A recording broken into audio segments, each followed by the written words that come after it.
피해자 2006년생입니다. 양팔이 없는 아동복지교사, 그리고 또 그 교사의 어머니가 12살짜리 인 다음에 합니다. 그런데 이게 단순한 를 넘어서 강제 등장합니다.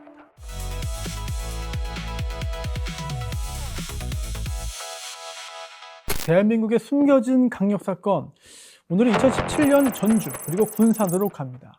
이 제목만 봐도 이게 뭐야? 이게 우리나라 사건이야? 실화야? 라고 생각할 수밖에 없어요. 맞습니다. 그리고 대한민국의 실화고요. 따라서 판결문에 있는 객관적인 내용만 오늘 소개해 드리겠습니다. 양팔이 없는 아동복지교사, 그리고 또 그 교사의 어머니가 12살짜리 인 다음에 합니다. 그런데 이게 단순한 넘어서 등장하고요. 또 까지 등장합니다. 가해자는 2명입니다. 우선 아들, 아동복지교사였고요. 그리고 시어머니. 이게 시어머니라고 하면 참 좀 애매해요. 일단 편의상 호칭을 시어머니라고 할 테니까 여러분들 아이고 왜 그렇게 부르냐, 무슨 시어머니냐 그렇게 하지 마시고 너그러이 좀 이해를 해주시기를 바라겠습니다. 최종적으로 이 모자 각각 재판을 받았어요. 그래서 다 유죄 판결을 받았습니다. 그런 내용들을 오늘 자세하게 판결문에 기초해서 설명해 드리겠는데, 2014년으로 갑니다. 양팔이 없는 29살 아동복지교사 남성, 12살 초등생을 가지고 만들고 그런만입니다. 그리고 집으로 데려와서요 2년 동안 살게 만들었습니다.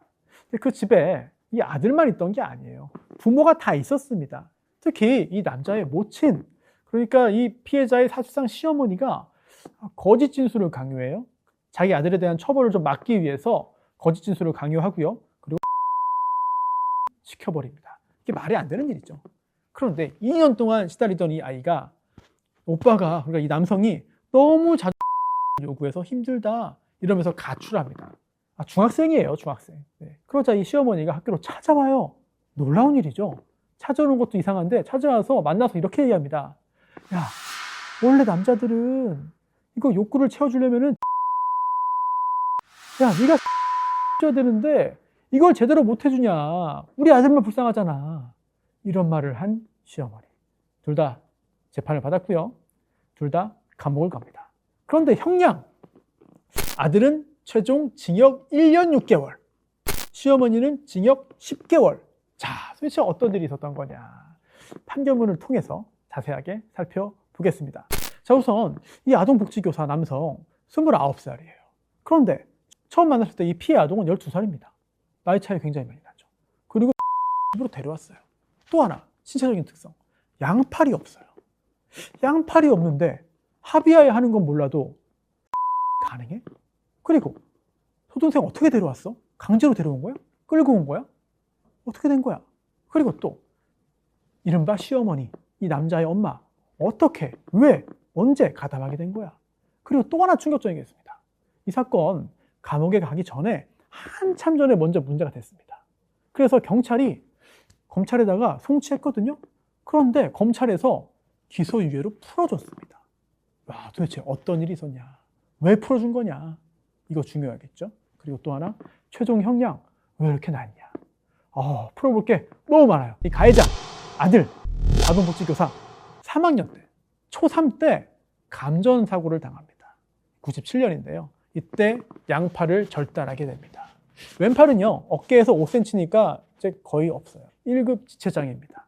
그런데 놀라운 의지가 있었습니다. 일상생활 꽤 열심히 했습니다. 포기하지 않았어요. 장애를 극복했습니다. 전기 배터리가 달린 의수를 껴가지고 운전도 합니다.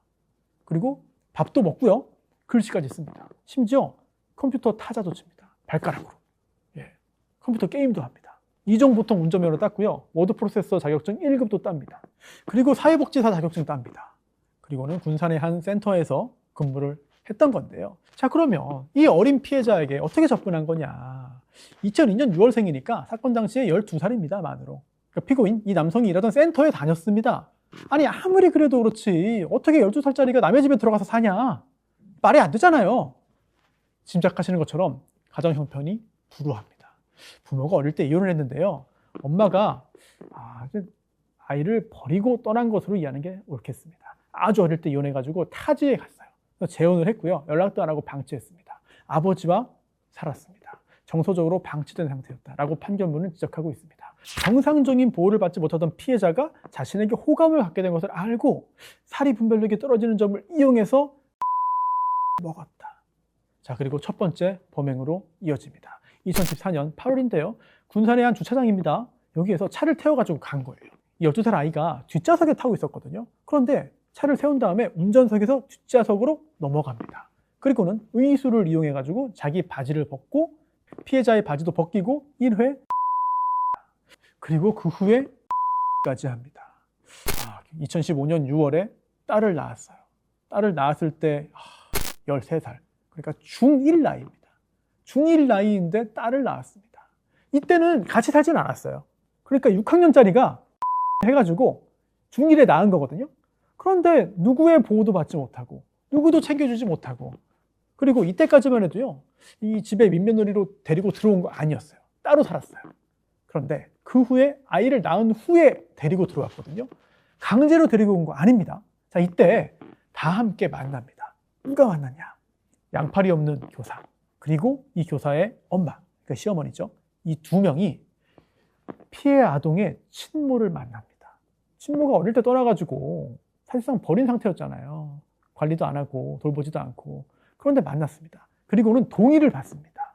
자, 이 아이하고요, 지금 갓 태어난 아이 저희가 데려가가지고 잘 기를게요. 저희가 보호하겠습니다. 양육하겠습니다.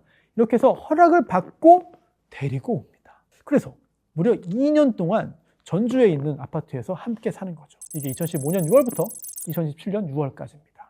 낮에는 살림을 시켜요. 집안일을 시킵니다. 그리고 밤에는 학교는 다녔어요. 중학교는 다녔습니다. 나중에 이 일이 알려진 다음에 담임에게 털어놓습니다. 그러니까 엄마가, 이게 시어머니입니다. 낮에 빨래 시키고요, 청소시키고요, 밤에는 선생님이 몸과 마음이 너무 힘들어요. 이 시어머니를 엄마라고 부르고 또 양팔 없는 이 교사를 선생님이라고 부르고 이런 호칭을 썼는데, 원치 않아도 강하게 요구를 하면은 뭐 응할 수밖에 없잖아요. 다른 데 갈 수가 없으니까. 왜냐면 어린아이도 있고, 그리고 접근을 피하려고 먼저 뭐 자는 척도 하고 침대 아래 바닥에서 자고 막 그랬는데, 잘 보세요. 처음에 친모에게 얘기할 때는 양육이고 보호였습니다. 근데 이걸 양육으로 볼 수 있냐? 그걸 보호라고 볼 수 있냐? 쉽지 않죠. 자, 그리고 시계를 잠시 뒤로 좀 가보면요, 처음 이 집에 들어오자마자 문제가 됐습니다. 주변에서 제보를 한 거예요. 이상한 일이 있다. 이게 도대체 무슨 일이냐? 아니, 어린애가 와가지고 애 기르고 있고 이 남자 양팔도 없는데 이게 뭐냐? 경찰에 신고가 들어갑니다. 그래서요, 경찰이 수사에 착수해요. 전북지방경찰청이 이 아들을 수사합니다. 설령 동의하에 했다 하더라도 이렇게 어린아이하고 하면은 강제로 폭행 협박으로 똑같이 처벌해요. 왜냐하면 판단력이 없다. 이게 동의를 동의라고 할 수 있겠냐라고 보는 것인데, 경찰이 수사를 했고요. 결국은 이거 처벌해야 됩니다라고 검찰에 보냈습니다. 그런데 이때 시어머니가 이 아이를 협박한 거죠. 너 이렇게 말해야 돼. 너 네가 다 잘못했다고 하고 그렇게 안 하면은 너 오빠랑 다시는 못 살아. 그리고 오빠 감옥 가면은 딸도 보육원 가야 되고 너랑 못 만나. 다 찢어지는 거야. 이렇게 말을 했습니다. 그러면서 아이 아픈 부분을 건드리는데요. 야, 너네 엄마 아빠도 이혼했잖아. 그래서 지금 따로 살잖아. 네 딸도 이혼 가정에서 키우고 싶은 거야? 아니지? 자, 중학생입니다. 중1이에요. 중1이 겁먹죠, 당연히. 겁먹은 다음에 나중에 해바라기 센터, 성 관련해가지고 조사를 여기서 또 하거든요. 여기 가서 경찰한테 이렇게 허위 진술합니다. 오빠가 양팔이 없잖아요. 그래가지고요, 제가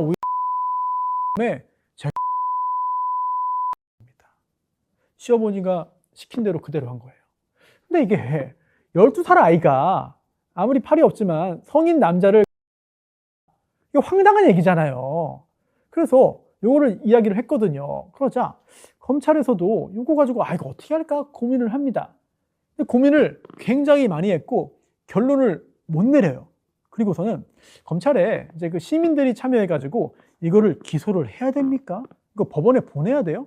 아니면 그냥 봐주고 넘어가야 돼요? 이거를 판단해요. 그 시민위원회를 열어가지고 판단하는데, 와, 9명 전원이 봐줍시다. 이거는 법원에 보내지 맙시다. 안 보내는 게 맞겠습니다. 라고 합니다. 그래서 이게 경찰 욕하기도 어려워요. 경찰은 보냈어요. 처벌합시다. 또 검찰 욕하기도 어려워요. 검찰도 시민의 의견을 들어봅시다. 라고 했는데 시민들이 봐준 거예요.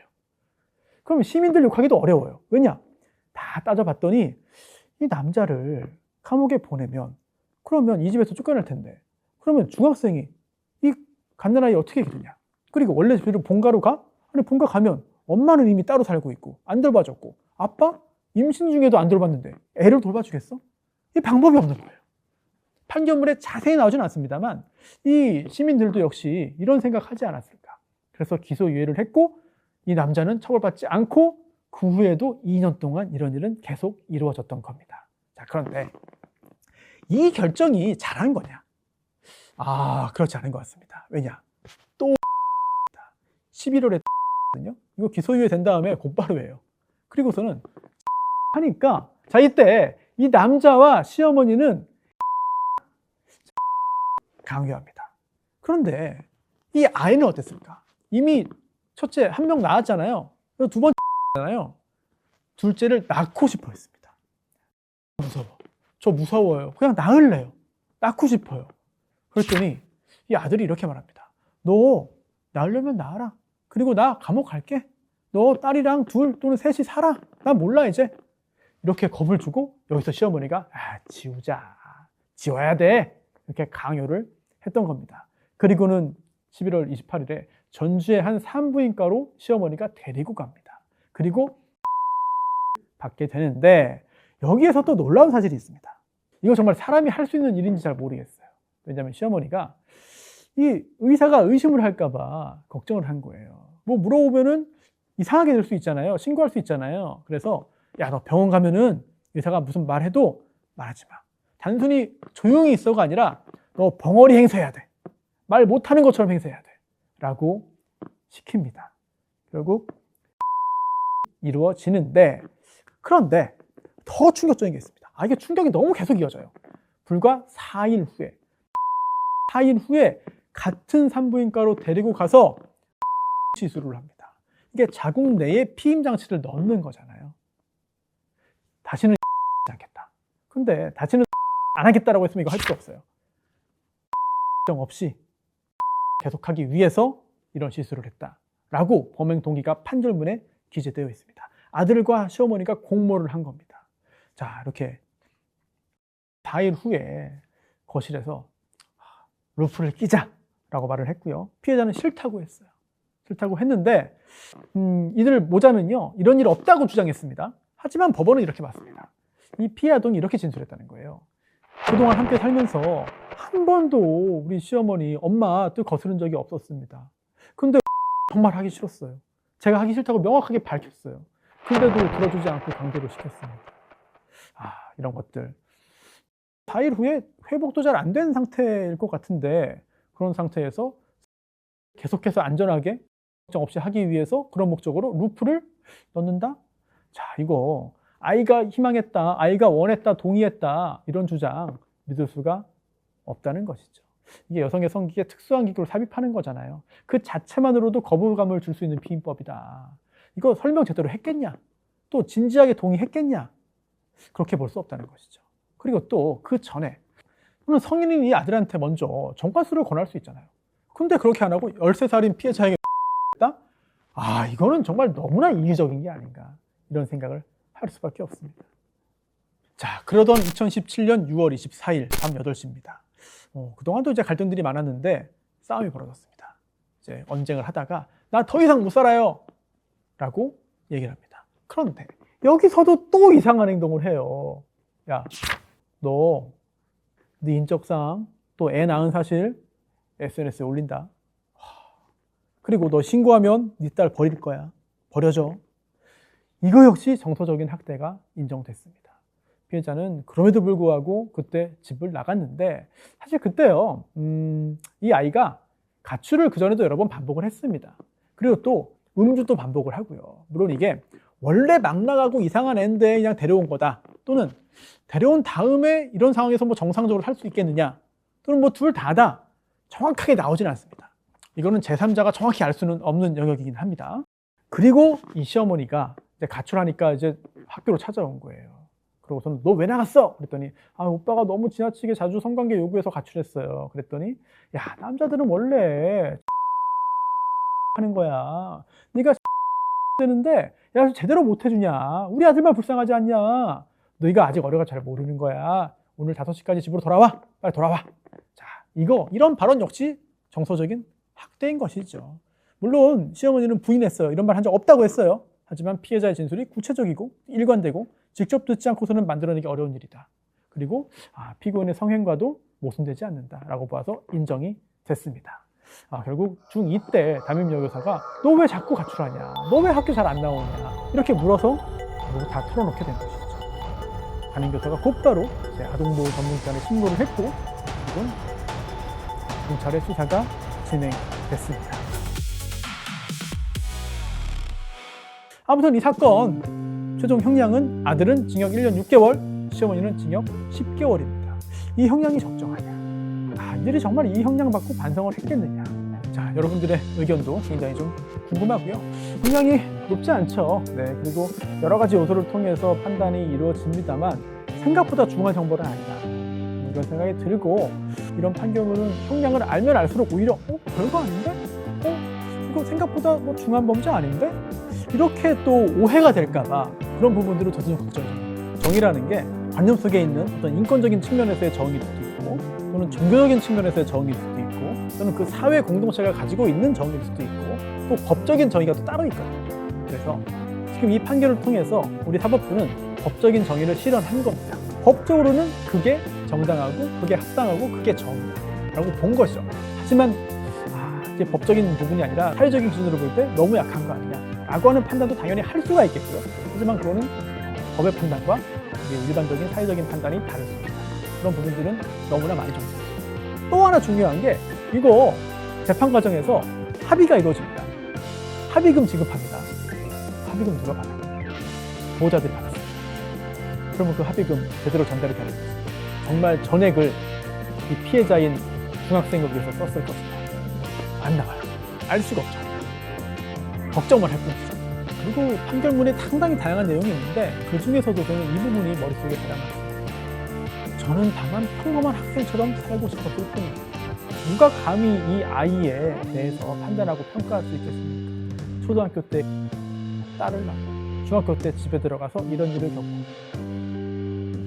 그리고 같이 있던 남자는 감옥으로 가고 또 시어머니도 감옥으로 가고 본가로 돌아갔을지 어떻게 살았을지 그 후의 이야기는 알 수가 없습니다만 이 사건이 드러난 게 2017년이니까 한 10년 전이잖아요. 그렇다면 이 아이도 이미 한참 전에 성인이 됐을 때 성인이 된 후의 생활이 어땠을까 저희가 알 수는 없습니다만 걱정되는 측면이 좀 많아요. 다음에 여러분에게 소개해 드려야 할 것 같은 충격적인 사건들 계속해서 판결문과 함께